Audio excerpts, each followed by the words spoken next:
أستغفر الله العظيم الذي لا إله إلا هو الحي القيوم وأتوب إليه.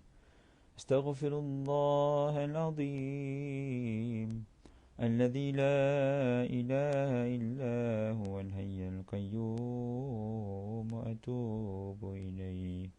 أستغفر الله العظيم الذي لا إله إلا هو الحي القيوم وأتوب إليه.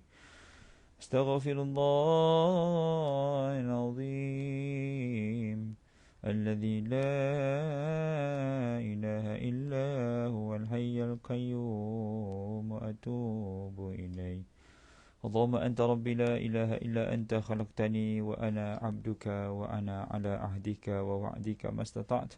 أعوذ بك من شر ما صنعت. أبوء لك بنعمتك علي وأبوء بذنبي فاغفر لي فإنه لا يغفر الذنوب إلا أنت. اللهم صل على سيدنا محمد وعلى آل سيدنا محمد كما صليت على سيدنا إبراهيم وعلى آل سيدنا إبراهيم وبارك على سيدنا محمد وعلى آل سيدنا محمد كما باركت على سيدنا إبراهيم وعلى آل سيدنا إبراهيم في العالمين إنك حميد مجيد. اللهم أنت ربي لا إله إلا أنت خلقتني وأنا عبدك وأنا على عهدك ووعدك ما استطعت. أعوذ بك من شر ما صنعت. أبوء لك بنعمتك علي وأبوء بذنبي فاغفر لي فإنه لا يغفر الذنوب إلا أنت. Assalamualaikum warahmatullahi wabarakatuh. Kita mulakan pertemuan pada pagi ini dengan sama-sama membaca Ummul Kitab Al-Fatihah. A'udzu billahi minasy syaithanir rajim. Bismillahirrahmanirrahim. Alhamdulillahi rabbil alamin arrahmanir rahim maliki yaumiddin. إياك نعبد وإياك نستعين اهدنا الصراط المستقيم صراط الذين أنعمت عليهم غير المغضوب عليهم ولا الضالين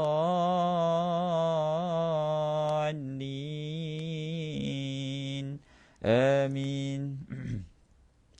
إن الحمد لله نحمده ونستعينه ونستهديه ونستغفره ونعوذ بالله من شرور أنفسنا ومن سيئات أعمالنا من يهده الله فلا مضل له ومن يضلل فلا هادي له. أشهد أن لا إله إلا الله وحده لا شريك له وأشهد أن سيدنا محمدا عبده ورسوله. سبحانك لا علم لنا إلا ما علمتنا إنك أنت العليم الحكيم. قال رب اشرح لي صدري ويسر لي أمري واحلل عقدة من لساني يفقهوا قولي. Amin ya rabbal alamin. Sidang penonton, tuan-tuan puan yang dirahmati Allah Subhanahu wa taala sekalian, pertama dan selamanya kita merafakkan syukur kepada Allah Subhanahu wa taala kerana diberikan peluang dan kesempatan untuk bertemu pada pagi pada hari ini 22 Syaban 1444 Hijrah. Mudah-mudahan Allah Subhanahu wa taala kurniakan kekuatan kepada kita untuk berada dalam ketaatan. Allahumma amin. Selawat dan salam ke atas junjungan Nabi kita Nabi Muhammad sallallahu alaihi wasallam. Allahumma salli ala sayyidina Muhammad wa ala alihi wa sahbihi wa baraka wasallam. Ahli keluarga baginda dan para sahabat, para tabi'in, tabi'in, dan doa berpanjangan buat umat Islam yang berada di Syria, di Palestin, di Kashmir, di Xinjiang, di Yaman.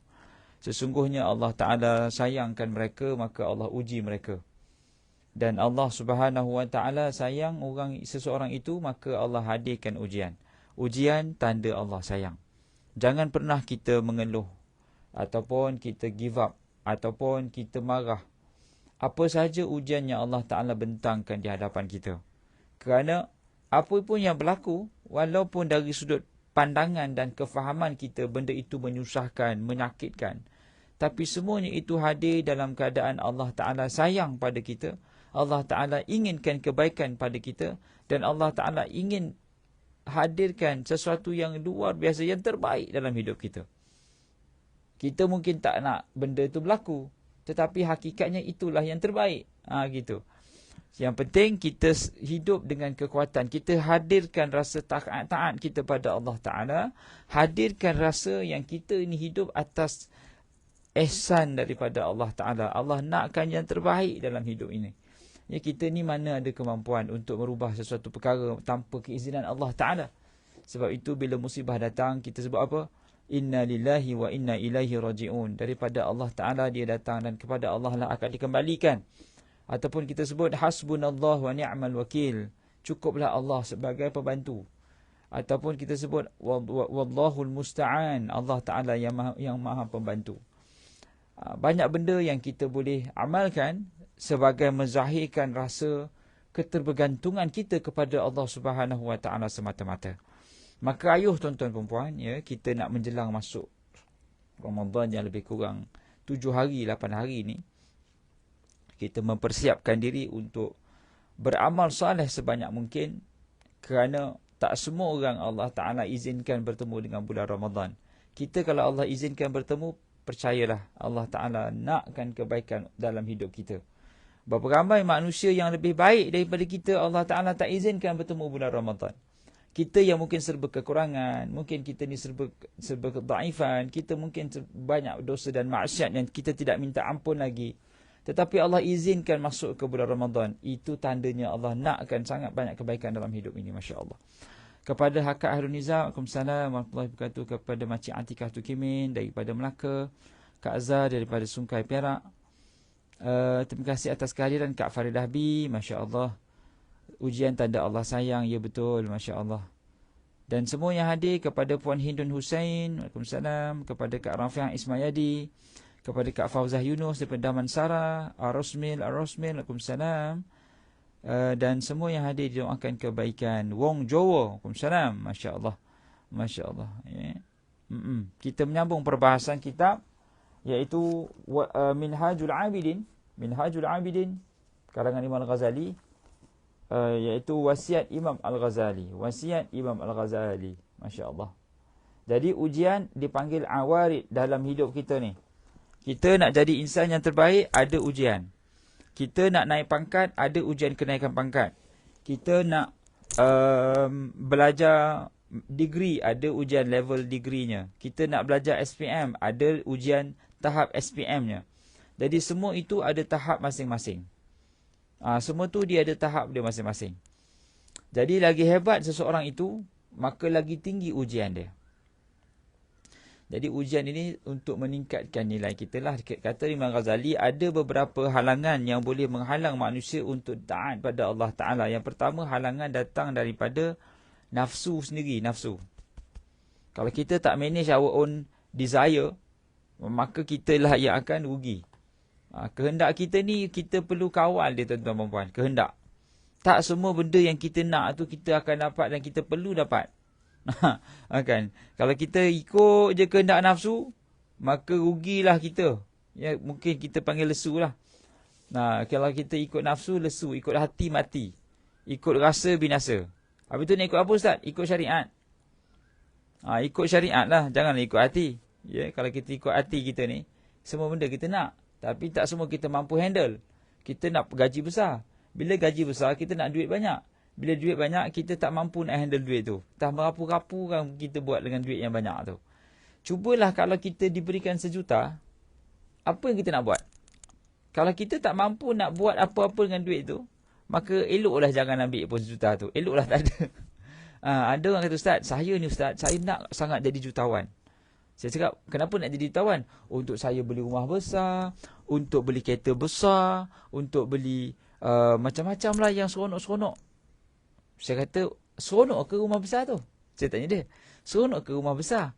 Seronok ke kereta besar? Dia kata, kenapa tak seronok pula, Ustaz? Sebab ada orang ada rumah besar, tapi dia tak suka duduk rumah besar, dia suka duduk rumah kecil. Bagi saya rumah awak, bila tengok rumah, ya Allah, rumah bersepahnya. Macam mana awak nak ada rumah besar? Rumah kecil pun bersepah. Contoh gitu. Kita nak sesuatu yang tidak masuk di akal. Kita nak apa yang orang nak, sedangkan kita tak perlu pun. Ya, hidup kita ni sentiasa dipenuhi apa yang kita perlu sahaja. Kalau kita tak perlu, maka Allah tak datangkan benda tu. Mintalah, bergeria minta. Kalau kita tak perlukan, Allah tak bagi sebab kita tak mampu nak pikul. Sebab itu hadirkan keperluan untuk mengkabulkan hajat-hajat kita. Hajat-hajat kita mesti berada dalam ruang keperluan. Kalau kita hanya hajat kepada dalam ruang berkehendak dan rasa-rasa nak, maka very unlikely to happen to get. Tidak akan susah kita akan nak dapat benda yang kita rasa kita nak. Tapi kita akan dapat apa yang kita perlukan. Dunia ni selalu memberi jawapan kepada orang yang sedang memerlukan, bukan kemahuan. Gitu ya. Walaupun selalunya kita mesti cetuskan kemahuan. Bila ada kemahuan, di situ ada kemampuan. Tapi bila Allah kabulkan doa kita, selalunya kita akan ada keperluan dulu. Allah akan datangkan keperluan kita. Keperluan. Kemahuan belum tentu lagi kita perlu ke tidak. Kita perlu maka Allah datangkan. Masya Allah. Terima kasih kepada Kak Ali Nahdi daripada Johor Bahru. Masya Allah. Dan yang kedua, ujian datang daripada godaan syaitan. Tadi nafsu. Yang kedua, godaan syaitan. Kalau kita tidak boleh manage godaan syaitan, maka kita akan tewas dan gagal dalam kehidupan ini. Ingatlah, jin dan syaitan tak pernah rehat daripada menggoda anak Adam. 2. Yang ketiga, godaan datang daripada kawan. Daripada nafsu, daripada syaitan, daripada kawan sekeliling. Kadang-kadang kita berkawan dengan hantu raya. Kan? Hantu raya ni maklumlah, dia macam-macam dia nak. Dia nak ajak kita buka puasa lah. Dia nak ajak kita mencuri lah. Dia nak ajak kita mengumpat lah. Itu hantu raya lah. Dia curi kita punya pahala. Jangan duduk dengan hantu raya. Jangan berkawan dengan orang yang boleh mencuri pahala-pahala kita di saat kita senyap. Kita dah pahala tak banyak. Elok pula dah ada rembat kita punya pahala. Duduk dengan kawan yang boleh memimpin tangan kita untuk bawa ke syurga. Duduk dengan kawan-kawan yang selalu taat pada Allah Ta'ala. Agar kita yang tak berapa nak taat pun, kita terasa terpanggil untuk mentaati Allah Subhanahu Wa Ta'ala. Dan yang keempat, halangan datang daripada, Kak Zah dah tulis dah, halangan dari nafsu, godaan syaitan, halangan dari kawan-kawan, halangan dari apa lagi? Halangan daripada kejahilan kita. Pahala kena rembat. Habis ayat ni. Yalah Kak Zah, kita elok baik dia rembat kita punya pahala. Dia mengumpat, kita dengar je. Kamu ni jangan rembat aku punya pahala boleh tak?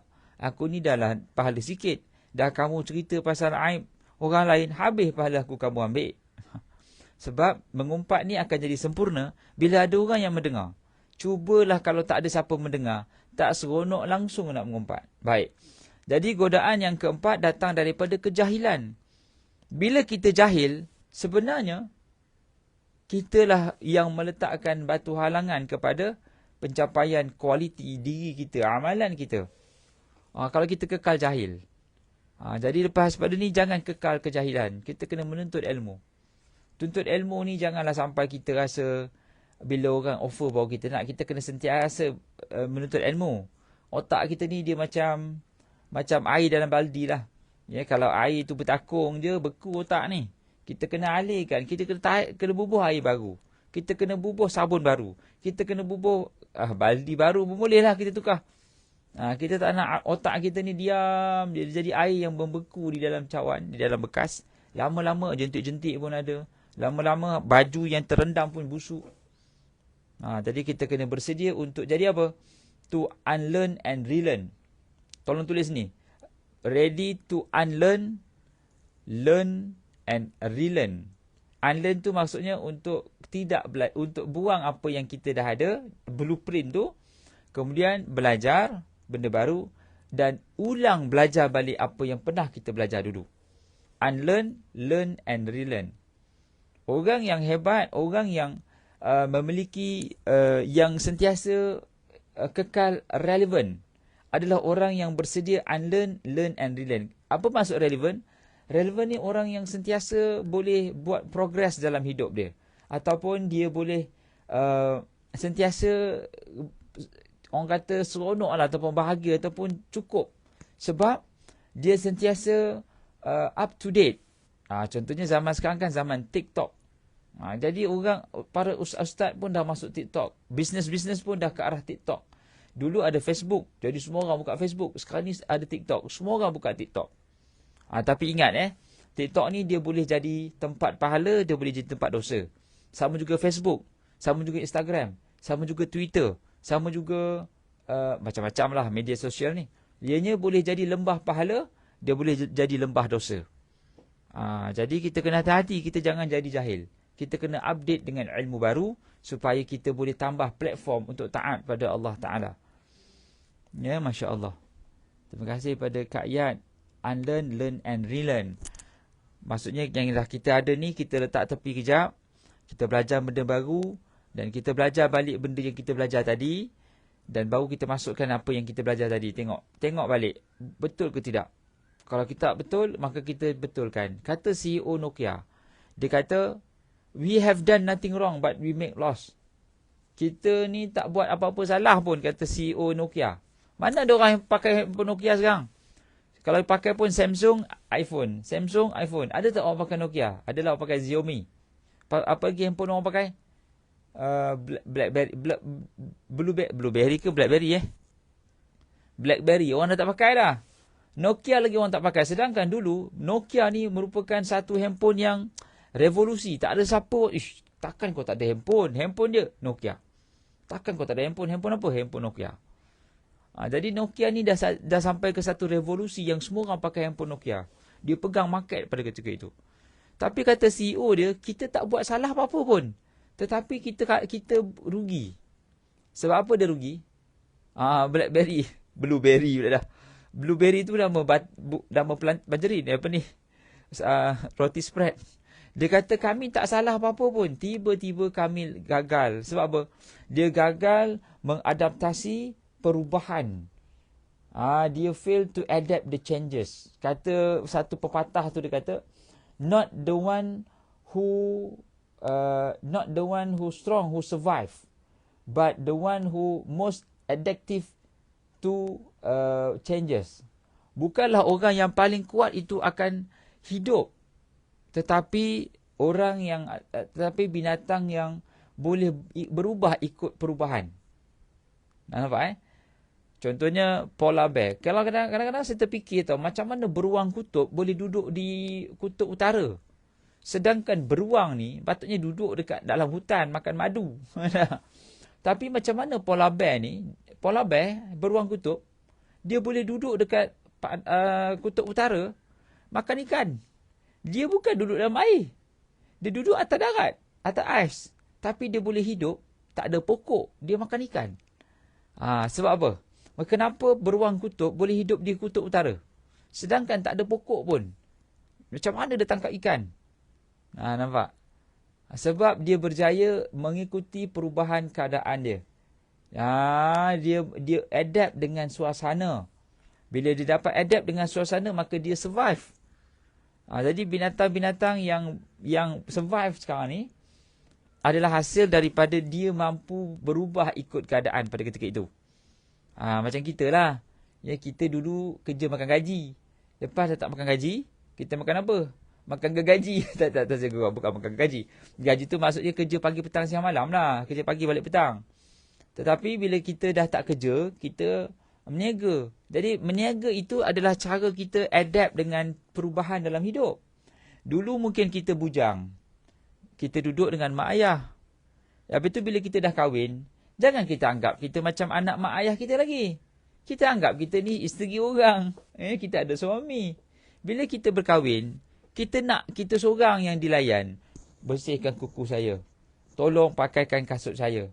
Tolong gosokkan baju saya. Jamban tolong basuh sampai bersih. Kita pula nak orang lain berubah untuk kita. Payah lagi ni. Kita berkahwin, kita yang bersedia untuk terima suasana perkahwinan itu. Sebab itu saya tengok rata-rata orang bercerai-berai. Sebab apa? Sebab dia tak nak berubah ikut keadaan. Dia tak nak adapt to the changes. Dia tak nak berubah. Dia tak nak ikut perubahan yang ada pada ketika itu. Dia dah tahu suami dia tu memang tak suka makan tempoyak. Mak dia suka masak tempoyak. Jadi dia sebagai isteri, dia kena ikut siapa? Saya tak ada. Mak saya memang makan pagi, sarapan memang makan dengan nasi dengan tempoyak. Awak tak suka makan tempoyak, itu lantak awak lah. Mana boleh begitu, ya? Memang confirm lah bercerai pasal suami dia tak suka makan tempoyak, dia masak tempoyak sarapan pagi. Apakah sarapan pagi makan tempoyak? Penin. Jadi kita kena ubah ikut keadaan. Orang yang boleh ubah ikut keadaan ni selalunya dia survive. The one who survive, the one who can adapt the changes. Masya Allah. Waalaikumsalam kepada Siti Maisarah. Masya Allah. Terima kasih kepada Normala. Saleh hadir daripada Terengganu. Macam Atikah benar Ustaz. Ni pun macam nak duduk kutub utara Ustaz, sejuk berbenar. Ya Allah Siti Maisarah, jangan gitu. Ustaz gergaji Kak Zah chainsaw. Masya Allah. Subhanallah. Beruang kutub putih duduk atas makan ikan. Beruang coklat pun duduk atas hutang makan buah. Itulah. Ya. Beruang ni hidup. Ada orang beruang ni duduk kutub utara. Ada beruang duduk dalam hutan. Ada beruang hidup dengan manusia. Sebab dia duit dia banyak, kita panggil orang yang beruang. Ya. Ada beruang hidup di kutub utara dipanggil polar bear. Beruang yang hidup dalam hutan dipanggil honey bear. Beruang yang duduk dengan manusia kita panggil orang yang banyak duit. Abang bear.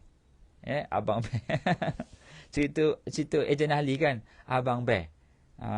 Gitu. Jadi ingat, manusia ini akan terus menjadi relevan ataupun kita ni boleh survive kerana apa? Kita terima perubahan dalam hidup. Bila kita terima perubahan dalam hidup, insya-Allah kita akan jadi insan yang senang bersyukur pada Allah Subhanahu Wa Taala. Dan setiap perubahan dalam hidup kita ni tuan-tuan dan puan, mestilah ke arah positif. Tu tolong tulis tu. Setiap perubahan dalam hidup kita ni kita mesti tulis, kita mesti berubah ke arah kebaikan. Ya, kita kena ada positive changes. Kalau kita tidak berubah ke arah kebaikan, kita harapkan orang yang memberikan sesuatu positif. Sebenarnya tidak, kita kena menjemput positivity. Kita kena ada certain quality dalam hidup yang membolehkan kita sentiasa maju ke depan. Kawan, macam bulan Ramadan baru ni, saya tengok ada satu posting kawan saya tu di Facebook. Dia dah beli 30 kontena kurma. Saya sebut dia dah bersedia dengan 30 kontena kurma. Allah 30 kontena kurma, 30 kontena penuh kurma. Selalunya kita dapat 2 kilo kurma pun seronok dah untuk kita jual ke kawan-kawan. Dia ada, kalau kita dapat satu kontena pun dah makan tak habis dah. Dia 30 kontena yang dia supply. Memang jutawan. Dia memang jutawan dah pun. Umur muda lagi. Jutawan dah. Lepas tu saya tengok dekat satu posting Facebook dia. Dia nak jual, dia dah sampai 2,000 ekor lembu untuk dia promote pada bulan Hari Raya Haji nanti. Allahu Akbar. Banyaknya lah bisnes dia. Ya, kurmanya 30 kontena. Lembu yang dah sedia untuk dijual 2,000 ekor. Jadi kalau satu ekor lembu untung 1,000 kali 2,000 tak ke 2 juta untungnya. Untungnya dah 2 juta. Kontena tu, kalau satu kontena tu boleh untung 500,000 lah. Kalau ada 30 kontena, kali. Tengok tak macam mana dia buat keuntungan. Tapi hidupnya tak adalah makan batu permata, tidak. Dia tak makan batu permata. Tak adalah dia makan emas 999 karat tu masuk dalam makan. Makan emas kamu ya? Tak ada. Dia makan nasi je. Kadang-kadang saya makan lagi banyak daripada dia. Dia makan 1 pinggan. Pasal dia dah gemuk. Saya makan 2-3 pinggan. Pasal saya berjoging. Dia kata, bagus Ustaz Sabran. Makan banyak pun kurus halus je. Saya kata, mana maunya. Jogging lah yuk. Kita kena jogging. Dia makan sikit dah kembang-kembang macam dimpam-pam. Budak tu muda lagi. Umurnya 35. Muda sangat. Dah kahwin dah. Muda. Dan isteri dia pun kaya. Saya cakap, Syekh, entah kaya-kaya ni nak pergi mana Syekh? Ana pun tak tahulah. Duit banyak nak pergi mana pun tak tahu. Bagi Ana lah 1 juta. Kata. Tak boleh Syekh. Entah tak pandai manage nanti. Entah nak 1 juta nak buat apa? Ana pun tak tahulah nak buat apa. Sebab tu Allah tak bagi entah 1 juta. Lagi entah duit banyak-banyak buat apa? Ana ni Syekh, ada rumah anak yatim, ada rumah ibu tunggal, ada rumah orang tua, ada sekolah anak yatim, ada tahfiz. Jadi anak nak kena ada duit banyak supaya diorang ni semua perlukan makan dana. Hai, kayanya lah kamu. Kaya dunia, kaya akhirat. Saya kata, nak macam mana Ustaz? Hidup kita ni kan satu perjuangan. Bila nak berehat, bila dalam kubur baru rehat. Selagi ada kerja, kita kerjalah untuk Allah. Allahu Akbar. Saya terduduk tau bila dia cakap macam tu. Terduduk rapat ke lantai. Ya Allah, besarnya lah kamu ni, memang membeli syurga lah kamu ni. Sebab apa dia jadi macam tu? Sebab dia berubah ikut keadaan. Yalah, di saat kami habis belajar di Jordan dulu, lepas tu dia terus lompat dalam bidang bisnes. Kita sambung kerja. Habis belajar semua kerja, jadi cikgu, jadi pegawai bank. Dia berniaga. Dia berniaga apa tau? Dia berniaga kereta sewa. Dia buat loan satu kereta. Dia bisnes kereta tu lah. Dia jaga satu kereta. Sekarang ni dia ada satu car dealer dia punya. Kita selalu beli kereta kan, kereta second hand. Dia ada satu kereta sewa, kedai kereta sewa dan kereta second hand. Dia ada kedai. Tapi kedai tu orang lain jagalah. Kedai tu orang lain jagalah. Dah bangun tidur dah. Anak saya dah bangun tidur dah. Baik, subhanallah. Dah bangun dah? Abang Adam dah bangun dah? Pergi cakap kat semua orang, Assalamualaikum. Tu kawan-kawan Abi. Bye-bye. Bye. Di depan nanti Abi datang.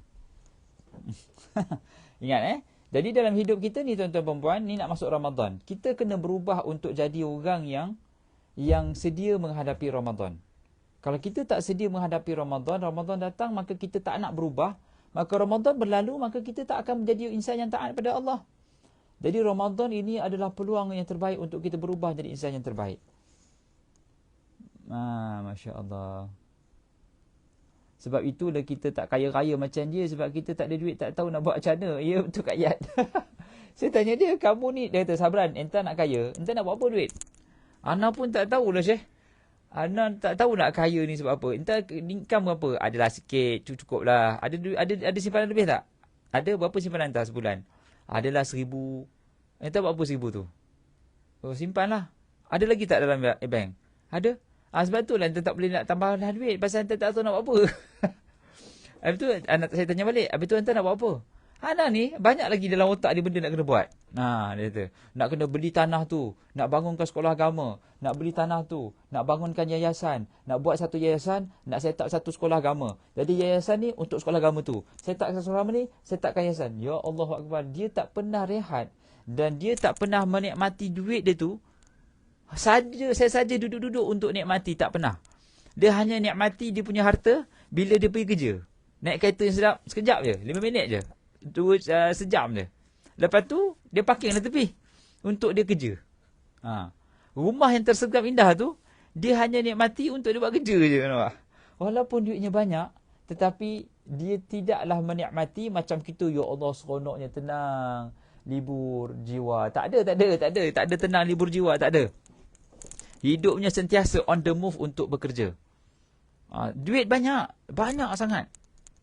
Tapi memang sifat orang yang kaya-kaya macam tu, memang sifat dia macam tu. Kita jangan hairan orang kaya ni, dia kaya sangat. Kalau dia memang start from bottom, daripada bawah, lalu dia kaya. Sebab dia bersedia untuk berubah ke arah yang lebih baik. Jadi itu orang. Kita ambil manfaat ceritanya, kita bila nak berubah jadi lebih baik. Kita bila berubah nak menghafal Quran, bila kita nak berubah nak tolong anak yatim, bila kita berubah untuk tolong masyarakat, bila kita berubah untuk, kebanyakan kita ni hanya penuhkan poket sendiri. Dia dah fikir macam mana nak penuhkan poket orang. Bila dia sibuk nak penuhkan poket orang, maka Allah tak nak penuhkan poket dia. Dia penuhkan poket orang. Allah Ta'ala penuhkan poket dia lagi. Pasal poket dia tu memenuhkan ramai poket anak yatim. Jadi dia terpaksa Allah Ta'ala masukkan poket dia tu penuh duit. Itu ada orang hebat gitu. Dan dia tak pernah terasa pun dia nak seronok-seronok dengan duit tu. Tidak. Sebab bagi dia, dia dapat satu kepuasan seronok bila dia dapat tolong orang. Dia dapat bantu orang. Allahu Akbar. Kalau macam itulah orang yang tuan-tuan dan puan, patutlah dia, layaklah dia dapat kaya. Sebab dia boleh handle banyak duit. Berjuta-juta duit dia handle. Umur dia baru 35. Tapi duit dia dah berjuta-juta dah. Kita dah sampai 53, dah sampai 30, terbalik-balik dah nombor tu. Kita ada, mungkin dah tak ada sejuta tu. Tapi sebab, yalah kita hanya kawal kita punya very limited space je. Dia dah sangat beyond dah. Dia sangat beyond dah. Dia nak buat sekolah, dia nak buat yayasan, macam-macam dia buat. Allahu Akbar. Semoga Allah Ta'ala merahmati dan memanjangkan umurnya insya-Allah. Jadi tuan-tuan dan puan, pada pagi ini kita bicarakan berkenaan bersedia untuk berubah. Ya, kita nak lawan halangan-halangan yang datang dalam hidup. Kita nak jadi insan yang lebih baik di sisi Allah Subhanahu Wa Ta'ala. Dan yakinlah Ramadan yang datang ini adalah peluang untuk kita berubah jadi lebih baik. Kalau kita gagal berubah, maka kita jadi pokok yang duduk diam. Ya, hujan ke, panas ke, duduk tercongok kat situ. Kita bukan pokok, kita orang. Kita boleh berubah. Ya, for things to change, you have to change. Untuk berubah, kita kena berubah jadi baik. For things to get better, you have to get better. Untuk sesuatu jadi baik, kita kena bergerak ke arah kebaikan. Jadi saya nak tanya semua ni, kita ni nak jadi baik ke tidak? Kalau kita nak jadi baik, kita kena mulakan sesuatu untuk tambah baik. Kita baca Quran satu muka, tambah semuka setengah. Kita sedekah RM10, tambah RM12. Kita apa lagi? Tolong pasangan kita masak nasi, upgrade masak nasi dan masak telur. Mesti ada nilai tambah. Kalau kita selalu sedia gosokkan baju suami, kita upgrade sikit. Gosok baju, gosok seluar. Ataupun kita upgrade sikit. Gosok baju, gosok seluar. Lepas tu, tolong pakaikan tai suami. Kita kena sentiasa upgrade hidup. Bila kita ada upgrading, kita naikkan kerja yang kita buat, Allah Ta'ala akan bukakan pintu-pintu rezeki masuk dalam hidup kita. Kalau kita hanya jaga anak kita je, tibalah masa untuk kita jaga anak abang kita. Kalau kita tibalah masa untuk kita bantu anak-anak jiran tetangga. Itulah cara kita nak menambahkan kantung rezeki kita dengan kita penuhkan rezeki orang lain. Kalau kita hanya penuhkan rezeki kita, Allah kata dah cukup dah. Kamu makan sepinggan je nasi lemak tu. Duit banyak lagi bukan nak bagi orang. Makan seorang. Eloklah tu satu pinggan. Tapi bila kita dah start jamu orang lain makan, percayalah Allah datangkan idea untuk kita berniaga. Dan akhirnya berniaga itu berjaya untuk bagi orang makan. Bukan kita makan pun. Duit dia banyak, dia tak makan pun. Yang dia makan semua orang lain makan duit dia. Kita makan apa? Kita makan ala sikit je. Yang sikit je makan. Ya Allah Akbar. Jadi tuan-tuan puan, hingga kita berjumpa lagi, mewakili Barisan AJK Surau An-Nur Fasa 3A Bandar Serban Selatan, mengalu-alukan kedatangan tuan-tuan dan puan untuk sebarang sumbangan dana surau. Saya menyeru tuan-tuan dan puan, pagi ini siapa yang belum sedekah subuh, boleh sedekah pada 0501-2010-0530-38 Bank Islam. Terima kasih kepada semua yang hadir, kepada Siti Maisarah daripada Terengganu, kepada Makcik Atikah daripada Melaka, kepada Kak Liza Haji Hamdan, baru perasan. Masya Allah, kita nak simpan duit pun susah, duit macam air. Tiap-tiap bulan dapat gaji, bolehlah tampung family sikit-sikit, itu je mampu. Masya Allah.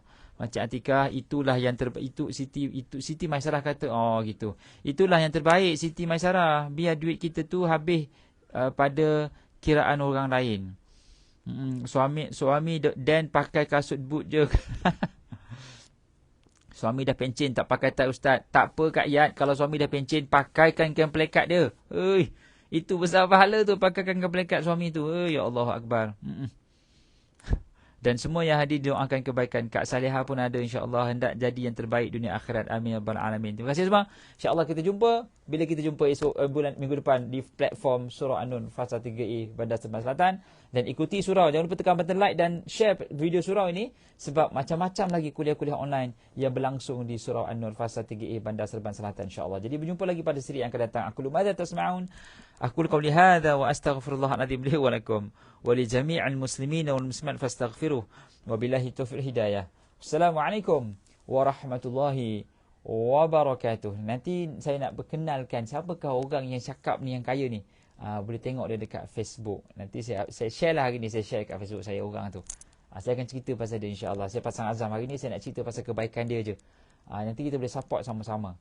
Dia tak jauh pun, dekat je, kat ni 9 je orang dia. Baik, Assalamualaikum warahmatullahi wabarakatuh.